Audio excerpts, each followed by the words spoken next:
Sometimes you hear that word, suck him dry, suck her dry. Use your sense. Be aware of what you're doing.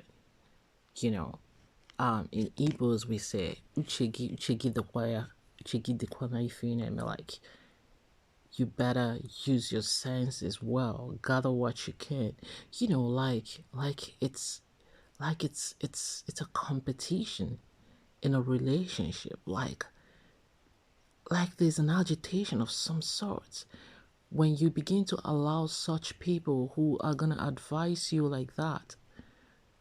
If you let them, this whole negative energy who are bent on ruining your joy, you're going to fall flat, because when it all happens, the same people who have been watching, advising, and you think they really do think they're for you.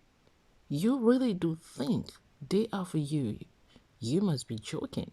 Most times they are against you. You fall out flat and they're gonna laugh. You fall out flat and they're gonna display. They're gonna display your joy and use it against you.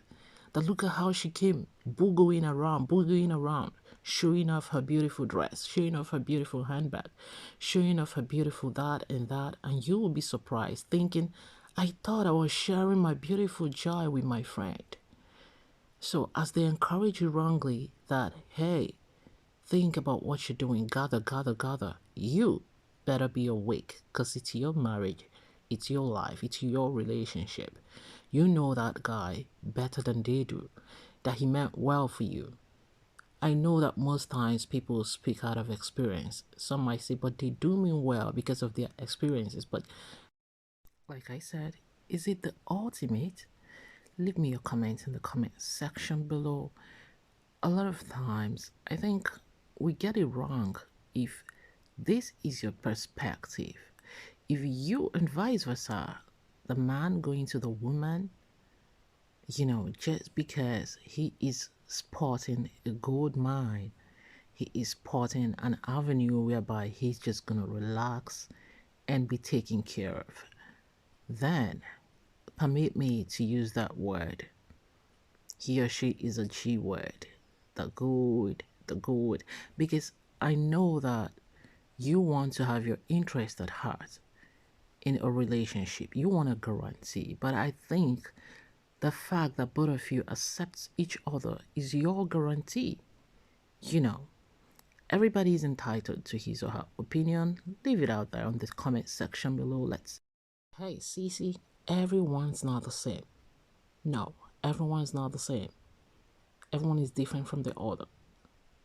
Okay, and that's it. Period. They're not the same. My experience is it might just not be your experience. That's it. Okay, so even if they meant well, you still have to see how can you do this. Now, what brought about this? Because people go into relationship, like I do say, with lots of wrong ideology. If you get into a relationship and because you didn't have the opportunity to know yourselves well enough before saying I do, and finally it's led to the altar, and now you discover you are seeing lots of things that you didn't bargain for, you can talk about it. Start by talking about it, and when it's not yielding on good ears or on good ground, then start strategizing.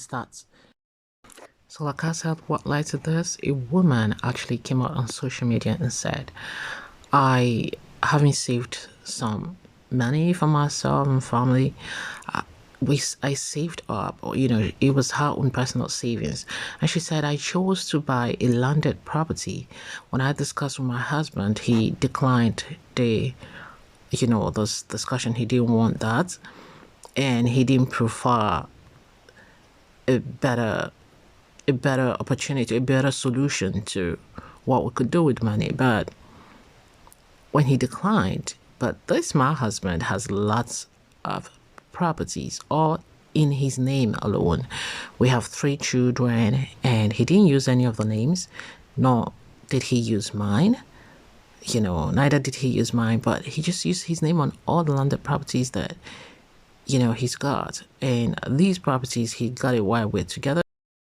were to get in the marriage. And so when he declined this one, she thought after a while, she went ahead and bought the landed property, and the husband found out and threatened that the marriage was over. Now, this family is Igbo. That's what I discovered. They are Igbo. And in Igbo land, Igbo people do have this tradition of the woman should not buy a land, landed properties. So it might be awkward or however, but that's the culture. You should not buy a landed property.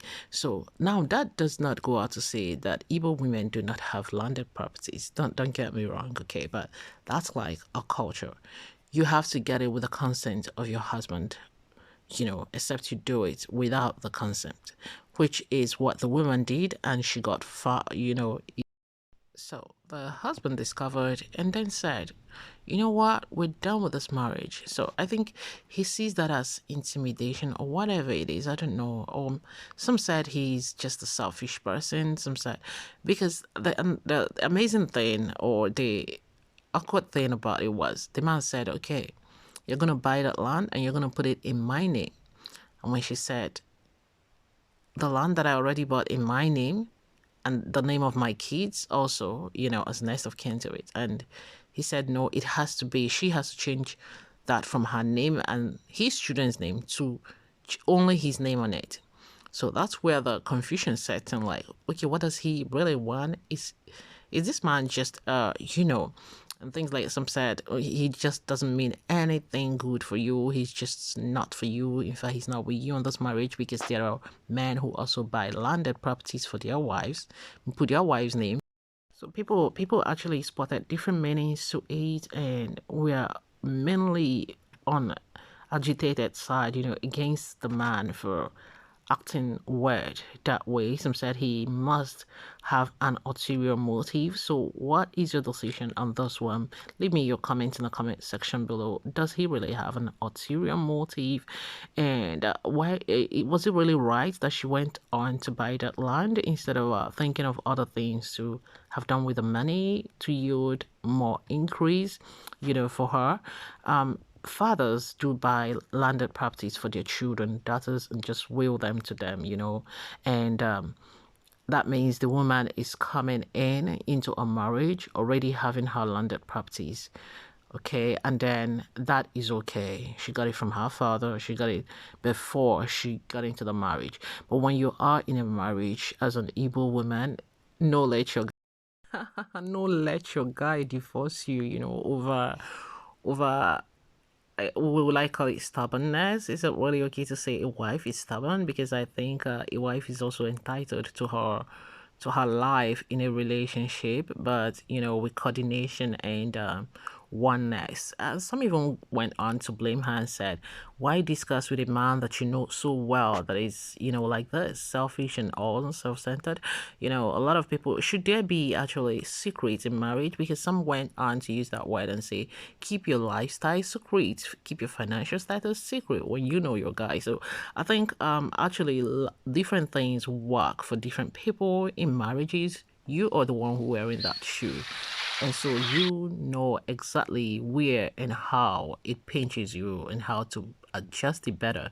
But the thing is, whatever you do, seek a counselor, meet with family member, like the scores, and have some, be careful, especially when kids are already involved in the relationship. It's no longer just about you. That's truth be told, So be careful and think it through before you take any drastic decision that could spoil lots of things, not just for you, for the kids, because in an African setting, a man can leave that marriage and he, with or without your the court case, he could choose to have nothing to do with the woman and the kids as well.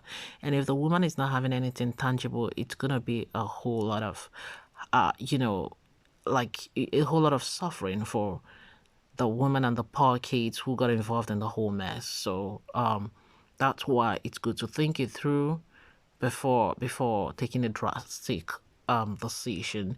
And that's why So, like I said, that's why money should not be the ultimate goal in a relationship because you're gonna come in and you're gonna see yourself fighting and struggling over money. Who has what? What am I getting? What is he giving? How much is he giving? And all giving, giving, giving. You wanna grab it, grab it, grab it, grab it. Okay, okay. So it's not the major goal, grabbing and grabbing. Hello, you guys are a couple, you are a family. Don't forget that. Family is everything. Family is peace, family is love, family is, unity, family is, bonding and binding together and joy and upliftment and everything beautiful. It's not a place where you come to grab and destroy and it's a place you come to build together, having that word togetherness in mind. So having said all of these, I hope you stand for me and with me and not against me by subscribing, hitting that like button, leaving your notification bells on, leave it on, and share the video to tell people there's peace, there should be peace in marriages, in this awesome institution that God has created.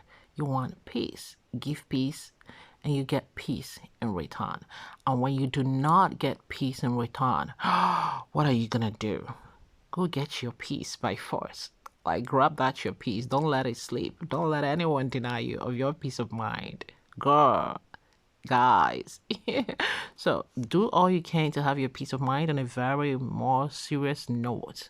Give yourself time. Give yourself the you time. Do what you love so that you may live longer and not die because of someone else's child. So, yeah, that's the side that selfish is expected and wanted. After some time, you need your you time to have your sanity, your peace of mind when